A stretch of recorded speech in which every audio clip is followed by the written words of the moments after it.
సుమిత్ర విషయంలో కార్తీక్ దాచిపెట్టిన నిజమైతే ఇంక శివనారాయణ తెలుసుకుంటాడు. ఇంక తెలుసుకున్న తర్వాత ఇంకా మొత్తం అయితే ఇంక కార్తీక్ అయితే నేను ఏ విషయం తెలియకూడదు అని చెప్పని అనుకున్నాను. ఇప్పుడు ఆ విషయమే తెలిసిపోయింది అని చెప్పని కాస్త కంగారు పడుతూ ఉంటాడు.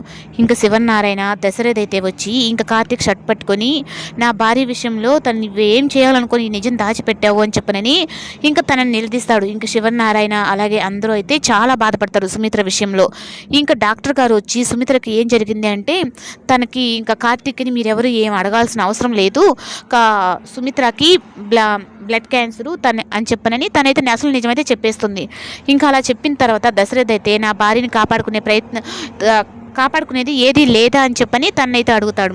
ఇంకా అలా అడిగినప్పుడు దీనికి ఒక్కటే పరిష్కారం ఉంది, తన సొంత కూతురైన జోష్న కానీ బోన్ మ్యారో కానీ చేసింది అంటే అప్పుడు తనని కాపాడుకోవచ్చు అని చెప్పనంటే ఇంకా కార్తిక్కి దీపక్ అయితే అసలు కూతురు దీప అని తనకు తెలుసు, అలాగే జోష్నకి ఏంది అంటే తను మా అమ్మ కాదు అని తనకు తెలుసు. ఇంకా ఇప్పుడు ఈ ఆపరేషన్ అని చెప్పంటే నేను దీన్ని కాస్త బాగా లాగి నా నా తలనొప్పి నేనే తెచ్చుకున్నట్టుంది, ఇప్పుడు అమ్మకి నేను బోన్ మ్యారో ఇవ్వాలి అని చెప్పనంటే నేను తన అసలు కూతురు కాదని చెప్పన్న విషయం తెలిసిపోతుంది అని చెప్పని కాస్త కంగారు పడుతుంది. ఇంకా అలా కంగారు పడేటప్పటికీ ఇంకా దీప అయితే మాత్రం బావా నేను మా అమ్మ కోసం అయితే నేను సిద్ధమేను అని చెప్పనని తనైతే అంటుంది. ఇంకా కార్తీక్ అయితే ఒకటి ఆలోచిస్తాడు, ఇప్పుడు అందులో తను కడుపుతో ఉంది, ఇప్పుడు ఇది చేయొచ్చో చేయకూడదో అని చెప్పి అనేటప్పటికీ కానీ దీప అయితే మాత్రం